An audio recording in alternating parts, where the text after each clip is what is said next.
Sofia mengedumel di kursi depan, dikarenakan sekali. Seperti bukan kajian aja, pikirnya. Biasanya kalau dia suka pada seseorang, dia akan tidak tahu malu menempel dan minta dicomblangin oleh orang-orang yang dia kenal. Bahkan, dia tidak akan tahu malu melakukan manuver belak-belakan. Karena sifat Jenika memang seperti itu. Dia gadis terbuka yang mudah mengatakan isi hatinya. "Aku lapar, Kak," berteriak kencang. "Pesan makanan pakai HP-mu? Kenapa? Kalau tidak, turun cari makanan sana." Menunjuk area kuliner yang terlihat penuh sesak keramaian orang. Sophie sudah ciut melihat keramaian itu, membuatnya tidak berani kalau harus keluar sendirian. "Ah, iya, kenapa baru bilang sih? Aku kan pesan food online aja." Mencari aman memilih duduk diam di dalam mobil aja, sambil jarinya sibuk memilih menu yang sepertinya enak. "Sudah, jangan menggangguku. Duduk dan tunggu makanan aja." Jenika menajamkan penglihatannya. Suasana sangat ramai. Dari tempat parkir ini pintu masuk Danau Hijau terlihat jadi dia bisa melihat orang-orang yang keluar masuk. Tapi sampai matanya jereng, dia belum melihat sosok yang ditunggu-tunggu. Dia melihat jam di tangannya. Waktu terus bergulir dengan cepat. Danau Hijau semakin ramai. Sophie sedang menikmati sarapannya dengan lahap. Dia minta beberapa kali suapan. Matanya tidak berhenti berkeliling. "Kak Jen, udah yuk pulang." Makanan dan minuman Sophie udah habis. Dia kembali berisik lagi. "Aku ngantuk. Kemarin aku begadang mengerjakan laporan bulanan, Kak." Berisik. "Tidur aja di situ. Turunkan kursimu." Kesal sambil menepuk-nepuk kursi depan agar tiduran. "Kak Jen," rengek lagi. "Sudah diam." Jenika semakin frustasi. Selang hampir 1 jam, dia tidak mendapatkan hasil apa-apa. Melirik Sophie yang benar-benar tertidur. Dia mengambil makanan yang dipesan Sophie tadi, sambil terus memperhatikan sekitar. Sepertinya tidak mau menyerah dia. Dia menghabiskan makanannya, lihat HP-nya. Akun sosial media teman magang yang sedang dia incar belum ada update baru, membuatnya semakin frustasi. "Kenapa aku begini sih? Bodohnya, jelas-jelas aku punya nomor HP-nya, tapi bahkan nggak berani chat duluan." Ingin bertemu secara natural, begitu pikiran Jen. Di kantor mereka memang sering bertemu, tapi seperti yang pernah dikeluhkan Jen, kalau teman magangnya itu laki-laki yang sangat baik. Dalam artian dia baik pada semua orang, tidak hanya perempuan. Dia juga bahkan tidak segan membantu teman magangnya yang laki-laki. Double kill. Dia punya pesona yang tidak bisa dia lawan, baik oleh laki-laki maupun perempuan. Dan masalahnya, dia juga sama sekali tidak menunjukkan ketertarikan pada Jen sebagai lawan jenis. Itu yang semakin membuat Jen frustasi dan bingung memilih strategi pendekatan seperti apa. "Jangan mengajakku lagi." Sophie yang sepanjang jalan merengek masih belum berhenti mengeluh walaupun udah sampai di rumah. "Capek tahu." "Kamu itu capek kenapa lagi? Kalau kamu juga cuma makan dan tidur." Mengingat kembali yang dilakukan Sophie di dalam mobil. Ditambah satu lagi, merengek tidak jelas. Jenika menjawab tak kalah judes. Suasana hatinya sangat buruk. Jangankan pura-pura bertamu, melihat batang hidungnya aja tidak. Bodoh amat, pokoknya jangan mengajakku lagi. Kalau cuma buat ngintai, nggak ada hasilnya begini. Kajian bagaimana kalau aku yang menelponnya? Merebut HP di tangan Jenika. Gadis itu langsung panik dan merebut kembali HP-nya. "Hei, aku kan mau natural PDKT sama dia, biar tidak terlalu belak-belakan kelihatan aku mengejarnya." "Awas kamu kalau berani macam-macam." Tuding Jen melalui matanya. "Ajen ngapain sih yang begituan, udah seperti bocah lagi jatuh cinta aja." Sophie jengah meninggalkan Jen yang masih sibuk dengan pikirannya sendiri. Dia mau naik ke kamarnya meluruskan punggungnya di tempat tidurnya yang nyaman. Padahal benar kata Jen, dia itu cuma makan dan tidur di mobil, tapi sepertinya dia kelelahan sekali. Sehabis makan malam, Saga dan Nadia memilih menghabiskan waktu di dalam kamar, duduk di depan TV, menghadapi TV yang menyala. Tapi sama sekali tidak menonton, Saga hanya sibuk menjahili istrinya. Dering HP di atas meja bilik Dania mengoyak keseriusan Saga. Siapa? Taruh HPmu. Saga udah mau merebut HP di tangan Dania. Dia udah berencana melemparkannya sembarangan ke segala arah. Dania menariknya ke atas sambil dia berdiri dari duduk. Jen, tunggu, biar aku angkat. Dia di rumah kan? Sebentar aja sayang, biar aku bicara padanya sebentar aja ya. Dania merasa heran kenapa sampai Jen menelponnya, padahal dia sama-sama ada di rumah. Saga mengalah, hanya menyadarkan dagunya di punggung Dania, ingin mendengar apa yang dibicarakan. Halo, kenapa Jen? Dania bicara pelan, berharap semua baik-baik aja. Tapi sudah terdengar suara Jen yang penuh semangat. Bahkan masuk kategori keras membahana. Kakak ipar membuka percakapan dengan teriakan dramatis. Saga sampai merebut Dania. HP Dania terlihat mulai khawatir dan dia mulai mengeraskan suara. Kenapa Jen? Di mana kamu? Saga yang bicara. Dania diam dan hanya memperhatikan. Baik sikap, perubahan suara, atau raut muka Saga. Saat ini dia sedang menjadi Kak Saga, laki-laki hebat yang selalu dibanggakan Jen dan Sophie dalam setiap kesempatan. Kenapa dia keren begini sih? Tipe kakak tampan dan perhatian. Dania. Sial, kenapa Kak Saga sih? Jen. Kak Saga, aku mau curhat sama kakak ipar. Aku baru putus dari pacarku. Memberikan info akurat terlebih dahulu. Kalau udah seperti ini, Kak Saga pasti akan mengizinkan kakak ipar keluar kamar. Begitu pikir Jen. Merengek secara dramatis sekali lagi. Maksudnya apa lagi? Tentu membuat orang khawatir.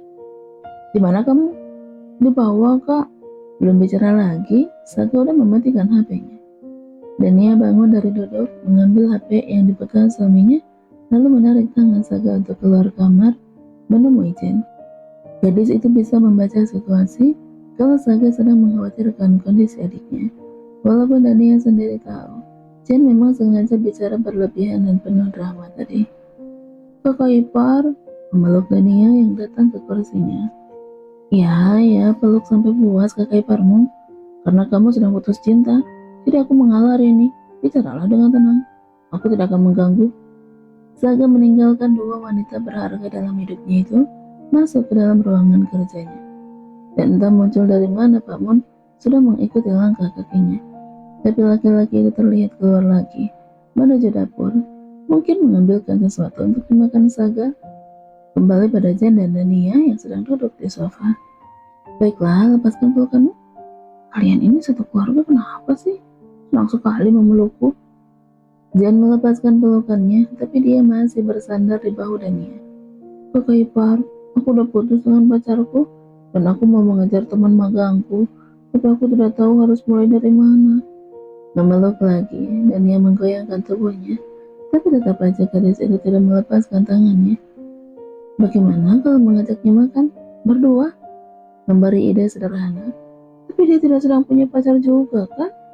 Tersadar hanya menanyakan ini, sebelum Jen berpikir tentang rencana lainnya. Aku tidak tahu. Frustasi menyadarkan kepala di kursi. Aku tidak tahu apa-apa tentangnya. Kami juga belum pernah mengobrol secara pribadi. Dan ia hanya bisa menepuk bahu Jenika pelan. Dia sendiri tidak terlalu paham urusan mengejar cinta atau memperjuangkan cinta. Apalagi yang jelas-jelas kondisinya tidak sejelas ini. Jen masih bercerita panjang lebar mengenai teman magangnya. Sesekali dia tertawa. Tak jarang juga mulai merengek frustasi karena tidak tahu harus mulai dari mana. Aku dan Raksa cuma pernah mengobrol berdua sekali, waktu kami disuruh beli kopi. Puk, lagi di bahu Jenika. Oh, jadi namanya Raksa. Tangan Dania menggantung.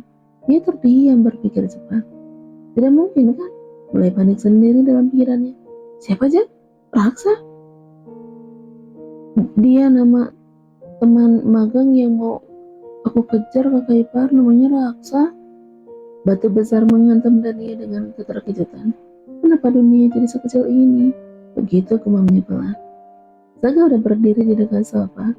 Dia menggelengkan kepala dan sedikit tergelak, membuat Jen mendongakkan kepala dari pelukan kakak iparnya.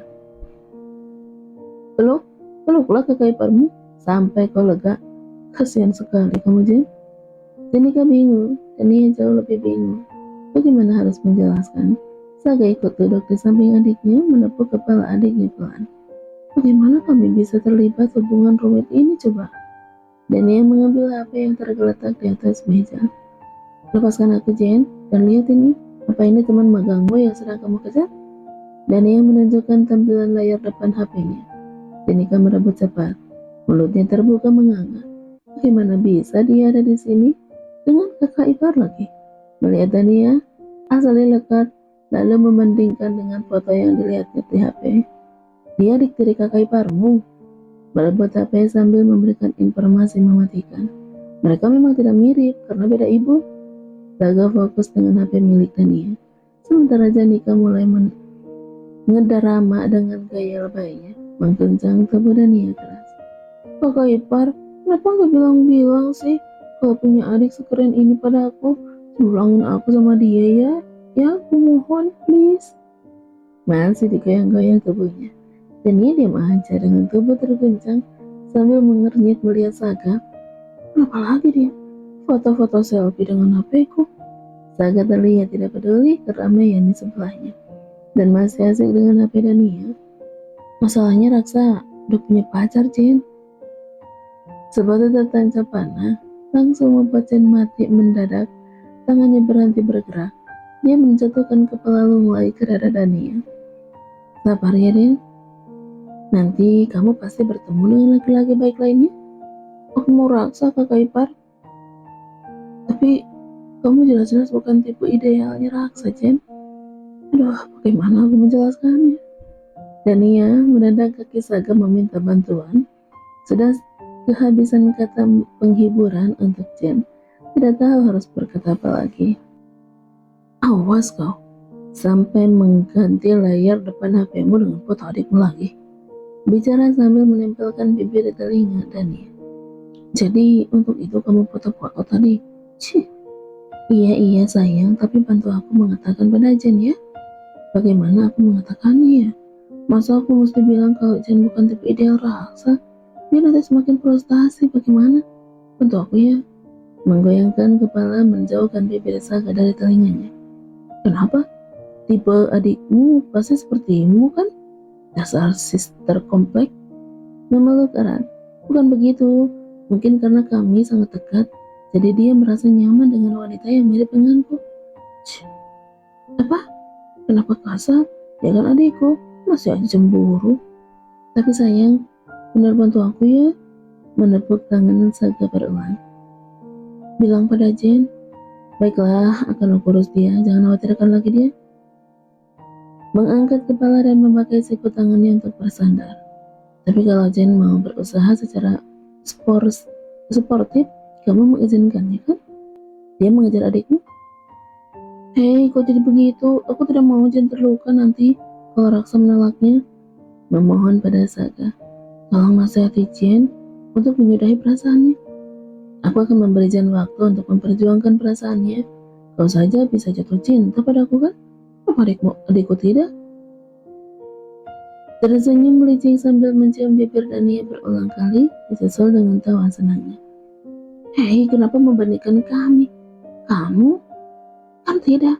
Tunggu. Apa kamu bilang kalau sudah bekerja keras untuk membuatku jatuh cinta padamu? Apakah mau mengakui perasaanmu pada aku sekarang? Saga menjatuhkan kepalanya lagi, menempelkan bibirnya lagi. Sayang, kamu tidak mau mengatakan sesuatu? Masih berharap. Apa? Katakan kamu mencintaiku. Tidurlah, kalau kau masih bicara, aku akan memakanmu. Dan ia langsung menutup mulutnya rapat, memiringkan tubuh dan memeluk Saga. Dia sangat lelah seharian ini, dan ingin segera tidur dan terlelap. Aku tidak butuh pengakuan cintamu. Aku sudah merasa dicintai itu lebih dari cukup.